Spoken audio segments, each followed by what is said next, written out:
პარტია სალომე ზურაბიშვილი საქართველოს გზის მერობის კანდიდატი წინა საარჩევნო შეხვედრებს განაგრძობს.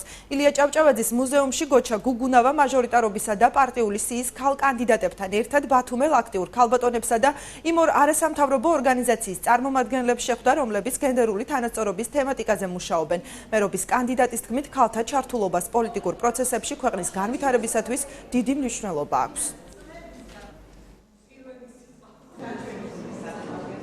დღეს უჭირს საქართველოს, უჭირს ქალს, უჭირს იმათ, ვის კისერზეც არის ოჯახის მოვლა, პატრონობა, დაბინავება, შვილების, მოსწავლეების სკოლაში გასვლა, მათი პატრონობა, მრავალშვილიან დედებზე ყურადღება, ასე რომ ძალიან ბევრი პრობლემები აქვს ქალებს. დღევანდელი შეხვედრის მიზანი გახავთ ქალების ჩართულობა პოლიტიკაში, რამდენად აქტიურად ჩავერთვებით ქალბატონები, რა მიზნები გვაქვს, როგორ ვეცდებით მოვაგვაროთ სოციალური პრობლემები და ქალების სატკივარს რით ვიშველოთ, რით ვუწამლოთ სოციალურად დაუცველი ქალბატონების თუ მრავალშვილიანი დედების თუ მარტოხელა დედების პრობლემებს. დიდი მნიშვნელობა აქვს ეს ქალბატონების ჩართულობას დღევანდელ პროცესებში, იმიტომ რომ ქალბატონები არიან უფრო ორიენტირებული მომავლისკენ, ვიდრე მამაკაცები, ბოდიში მოვხდი მამაკაცებს და მე მინდა